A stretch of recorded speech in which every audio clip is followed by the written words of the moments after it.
warahmatullahi wabarakatuh. Ketemu lagi dengan saya, Mas Min, bunga liar di sini.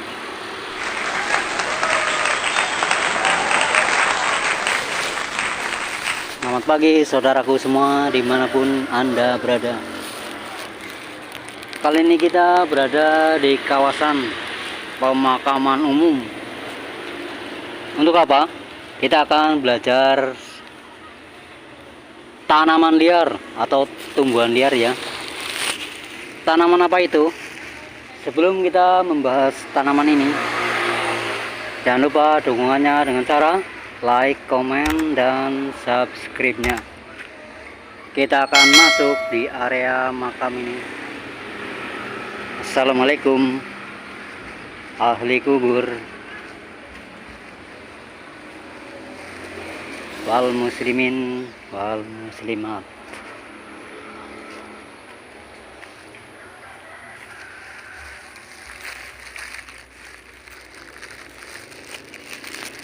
Kali ini kita akan berkenalan dengan tanaman jarak.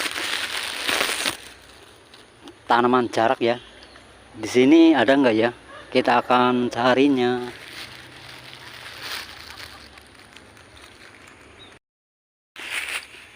Kita di area pemakaman yang sangat sepi nih. Dan suasana di sini sangat menyeramkan.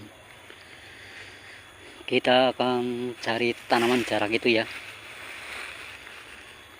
Jangan takut.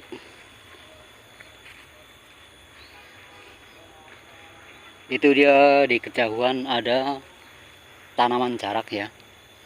Kita akan belajar mengenai asal-usul, kandungan, serta manfaatnya.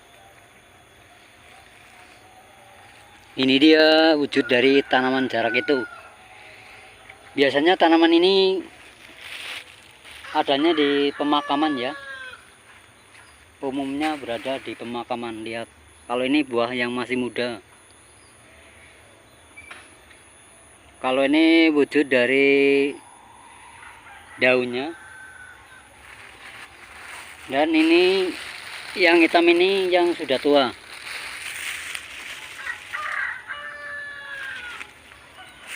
Kalau yang ini yang udah tua ini buahnya. Di dalamnya ada bijinya. Nah, ini biji jarak namanya. Langsung saja ya.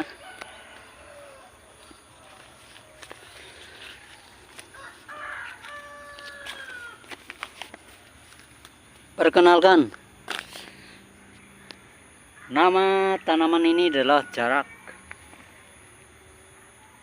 atau dia nama latinnya adalah Jatropha curcas. Dia sendiri punya banyak nama di wilayah lain ya, atau di daerah lainnya. Kalau di Jawa Barat namanya kaliki. Kalau di Sumatera namanya dulang. Kalau di Sunda lain lagi namanya adalah jarak budek. Dia berasal dari wilayah tropik, atau penyebarannya ya. Penyebaran dia adalah di wilayah tropik. Ini wujudnya, jangan lupa. Ini bentuk daunnya, ini bentuk pohonnya. Dan ini di wilayah makam, lihat, atau kuburan.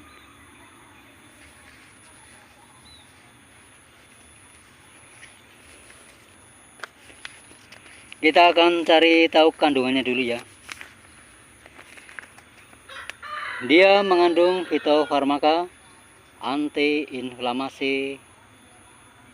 Dia mengandung wadesilinat serta antibakteri. Lalu kita akan cari tahu manfaatnya ya. Yang pertama adalah akarnya. Nah, ini akarnya di bagian bawah.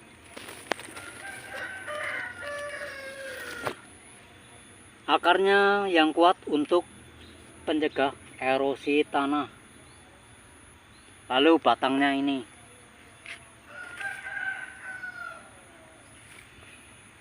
Kalau batangnya adalah penghasil bahan unsur hara, terutama untuk penyubur tanah ya. Tapi dia dijadikan humus dulu atau dipendam di dalam tanah ya, supaya dia busuk atau menjadi tanah. Lalu manfaat lainnya adalah, yang pertama adalah memperbaiki kerusakan hati atau lever. Yang kedua adalah dia dapat mencegah sakit gigi. Bagaimana caranya? Caranya adalah kalau kita petik daunnya ini ya, lihat. Nah ini, dia akan mengeluarkan getah. Dia akan mengeluarkan getah ya, itu netes getahnya, lihat.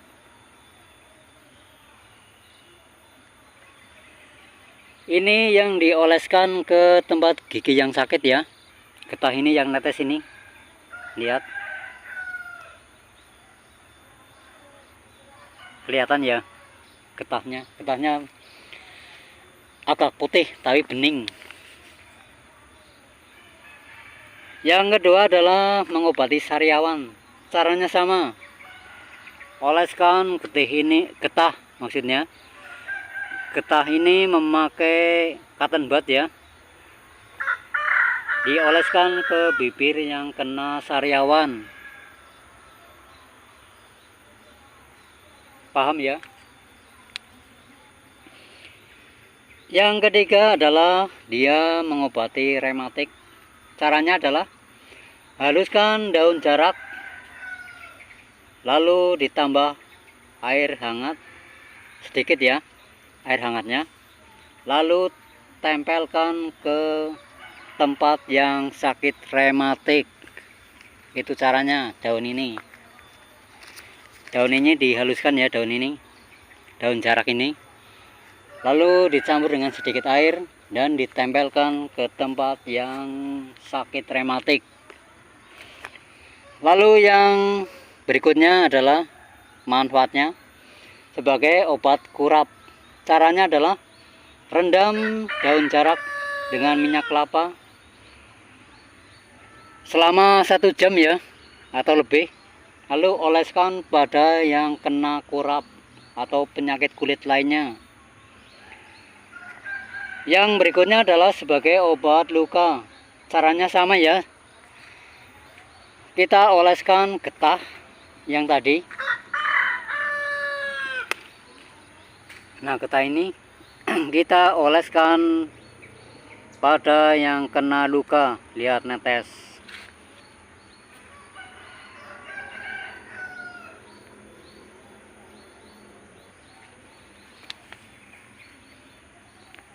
Itulah manfaat dari si tanaman jarak ini ya. Lalu walaupun dia banyak manfaatnya, kalau penggunaan secara berlebihan, dia ada efek sampingnya. Apa itu? Efek samping yang pertama adalah gangguan lambung, gangguan pencernaan, serta iritasi usus dan mual-mual. Lalu tanaman jarak ini juga terkenal dengan manfaat sebagai bahan bakar, yaitu biodiesel namanya. Karena dia penghasil minyak jarak atau castor oil, minyak jarak ya namanya. Dan juga dia dimanfaatkan untuk pelumas pada mesin kendaraan. Mau tahu caranya? Kita akan cari tahu ya.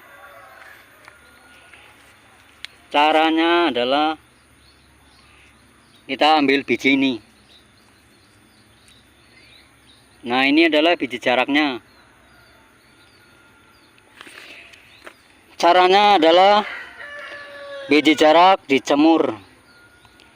Biji yang tua ya, terutama dijemur selama 3 hari sampai kering dan kulit pecah sendiri nantinya kalau sudah kering. Lalu dia dipanaskan dengan titik panas tertentu ya. Biasanya dia memakai oven, dipanaskan memakai oven. Kalau memakai sinar matahari kelamaan kayaknya, jadi dia harus memakai oven, jadi cepat. Setelah biji jarak pecah dari cangkangnya ya, lalu biji dipres untuk mengeluarkan minyak jarak. Lalu minyak jarak itu dijadikan sebagai bahan bakar alternatif.